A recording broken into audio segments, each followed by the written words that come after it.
శ్రీమహాగణాధిపతయే నమః. ఓం గురుభ్యో నమః. ఓం శ్రీమాత్రే నమః. అరుణాం కరుణాతరంగితాక్షీం ధృతపాశాంకుశపుష్పబాణచాపాం అనిమాదిభిరావృతాం మయూకైః అహమిత్యేవ విభావయే భవానీం. శ్రీమాత్రే నమః.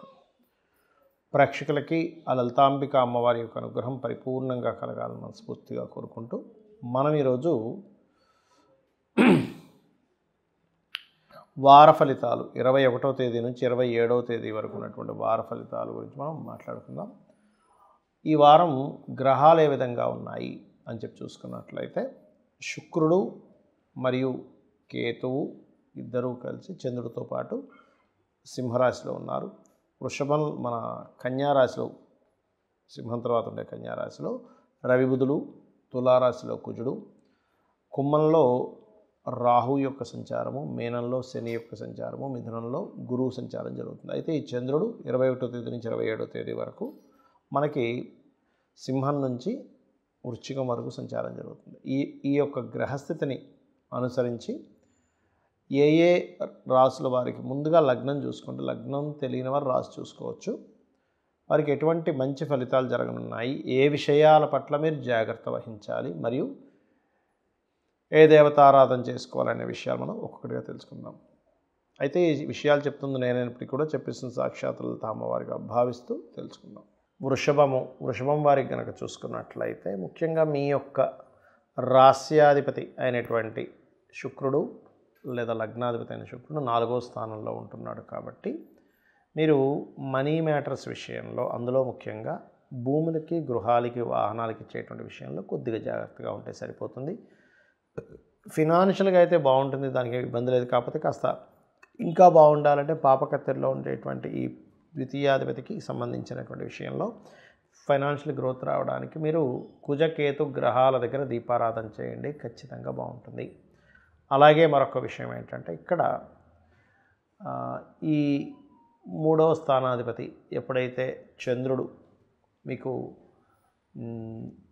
ఈ 21వ తేదీ శుక్రకేతువులతో కలుస్తున్నాడు కాబట్టి మధ్యవర్తిత్వంగా సంతకాలు పెట్టే విషయంలో 21వ తేదీ కొంత జాగ్రత్తగా ఉండాలి.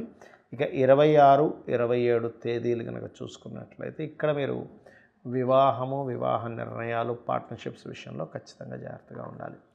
ఇక సంతానం కోసం ప్రయత్నం చేసేటువంటి వారికి చాలా బాగుంటుంది, దానికి ఇబ్బంది లేదు. కాకపోతే కొంత శత్రువుపై జయము, కొంత మొండిగా ఎలాగైనా సరే పోరాడి మీరు గెలవాలనేటువంటి దాంట్లో కొంత మీరు సఫలీకృతం అవుతారు. కాబట్టి ఈ వారం ఆఖరి 2 రోజులు మాత్రం కొంచెం ఈ పార్ట్నర్షిప్స్, సోషల్ మీడియాస్లో ఏదైనా మాట్లాడేటప్పుడు అది కొద్దిగా జాగ్రత్తగా ఉండండి. అదేవిధంగా కాస్త వివాహ సంబంధించినటువంటి విషయాల్లో సోమవారాలు అసలు పెట్టుకోకండి. మరియు మీకు ఉద్యోగ సంబంధించిన అంశంలో వేరే ప్రాంతానికి వెళ్ళి అక్కడ విదేశీ ఉద్యోగ ప్రయత్నాలు ఫలిస్తాయి. కాకపోతే సంతానము, సంపాదన సంబంధించినటువంటి అంశాలు మరియు రాజకీయ సంబంధించిన నిర్ణయాలు తీసుకునేటువంటి అంశాల్లో మీకు సఫలీకృతం అవ్వాలి అంటే కేతు కుజ గ్రహాల దగ్గర దీపారాధన చేయడము మరియు గోవుకి చక్కగా క్యారెట్స్ మరియు గ్రాసము తినిపించండి, అనే విధాలు బాగుంటుంది. అయితే మనకి 22వ తేదీ నుంచి నవరాత్రుల్లో ఈసారి 11 రోజులు వస్తున్నాయి. అయితే ఈ నవరాత్రుల్లో ఎవరెవరు ఎటువంటి సమస్యలు ఉన్నవారు ఆ రోజు ఆ దేవతా స్వరూపాన్ని కేవలం నామమాత్రము చేత వాళ్ళు అనుకున్నటువంటి సంకల్పాన్ని నెరవేర్చుకోవడానికి, వాళ్ళకు ఉన్నటువంటి ఇబ్బందులు తొలగించుకోవడానికి ఏం చేసుకోవాలి అని చెప్పి చూసుకున్నట్లయితే 22వ తేదీ మనకి బాలా త్రిపుర సుందరి యొక్క అవతారం ఉంది. కాబట్టి ఆ రోజు ఎవరికైనా చూడండి సంతానం సంబంధించిన సమస్యలు ఉన్నాయి, లేకపోతే వాళ్ళకి ఏదో ఎక్కడి నుంచో స్టార్ట్ అవ్వాలి. ఎందుకంటే మనకి గమనించుకున్నట్లయితే శ్రీచక్ర ఆరాధనలో మొట్టమొదటి మంత్రం బాలా త్రిపుర సుందరి ఇస్తారు. అంటే మీరు ఏదైనా సరే మీ యొక్క చైల్డ్ దీని నుంచే స్టార్ట్ అవుతారు. కాబట్టి ఆ రోజు మీరు మీకు సంతాన సమస్యలు ఉన్నా లేనట్లయితే మీకు అనుకూలత, ఎందుకంటే 30 మంది బండాసురుడి యొక్క పుత్రుల్ని సంహరిస్తుంది అమ్మవారు.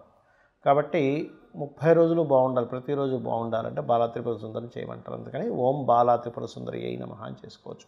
ఇక 2వ రోజు 23వ తేదీ రోజు గాయత్రీదేవి యొక్క ఆరాధన. అంటే గాయత్రి జపం చేయగలిగితే చాలా మంచిది. మనకి ద్విజులు అంటారు, అంటే గాయత్రి ఉపాసన చేసే వాళ్ళని ద్విజులు. ఉపనయన సంస్కారాల వల్ల. అంటే ఏమిటంటే అక్కడి నుంచి వాళ్ళ లైఫ్ మారుతుందని. ఎవరైతే గాయత్రి చేస్తారో వాళ్ళ లైఫ్ మారాలి అనుకునేటువంటి వారు ఒకవేళ సరే వాళ్ళకి మంత్రం లేదు, ఓం గాయత్రీ దేవి అయిన నమః అని కూడా చేసుకోవచ్చు ఈ నవరాత్రుల్లో. అలాగే అన్నపూర్ణాదేవి. చాలామంది చూడండి ఫుడ్ తింటే ఎలర్జీస్ రావడము, ఫైనాన్షియల్ ప్రాబ్లమ్స్ ఉండడము, లేకపోతే ఫుడ్కి కూడా ఇబ్బంది రావడము, కుటుంబ సంబంధించిన విషయాల్లో ఇబ్బంది ఉండడము, లేనట్లయితే మానసికమైన రుగ్మతలు ఎక్కువగా ఉండేటువంటి వారు ఓం అన్నపూర్ణాదేవి అయిన నమః అని ఈ నవరాత్రుల్లో చేసుకున్నట్లయితే అన్ని విధాలు బాగుంటుంది. అలాగే ఇక 4వ 25వ తేదీ కాత్యాయని దేవి. కుజదోషం ఉండి సప్తమ స్థానం దోషం ఉండి వివాహం కానటువంటి వారు ఓం కాత్యాయని దేవి అయిన నమః అనే మంత్రం చేసుకోవచ్చు. అదేవిధంగా 26వ తేదీ మహాలక్ష్మి. మహాలక్ష్మీ దేవి యొక్క ఆరాధన ముఖ్యంగా అష్టలక్ష్ములు ఉంటారు మనకు, ధైర్యలక్ష్మి, ధాన్యలక్ష్మి, సంతానలక్ష్మి, ఆదిలక్ష్మి లాగా. అయితే అందులో అందరికీ కూడా మనకు కావాల్సింది లక్ష్మీదేవి, ధనలక్ష్మి మీద ఎక్కువ కాన్సన్ట్రేషన్ ఉంటుంది. అయితే ఓం లక్ష్మీదేవి అయిన నమః చేసుకోవచ్చు, లేదా లక్ష్మీదేవి యొక్క అష్టోత్తరం చదువుకోవచ్చు, లేనట్లయితే ఓం సంపత్కరీ సమారూఢ సింధుర వ్రజ సేవితాయ నమః చేసుకోవచ్చు లక్ష్మీ ప్రాప్తి కోసం. ఇక దాని తర్వాత లలితా త్రిపుర సుందరి. ఈ లలితా త్రిపుర సుందరి మనకి అవతారాల్లో 6వ అవతారంగా వస్తుంది. కాబట్టి ఈ లలితా త్రిపుర సుందరి యొక్క అవతారం విషయంలో మీకు ఇంకా ఇది అదేం లేదండి, పూర్తి లలిత చేసుకున్నట్లయితే అద్భుతం, ఇంక మనిషి యొక్క జీవితం మారుతుంది. కాకపోతే పూర్తిగా మనం బిలీవ్ చేస్తూ చేయాలి, అంతేగాని ఎందుకంటే అనుమానంతో ఎందుకు చేయకూడదు అంటారు. అంటే అనుమానంతో చేసేది మనం కంటిన్యూ చేయము, కాన్సన్ట్రేషన్గా చేయము అది.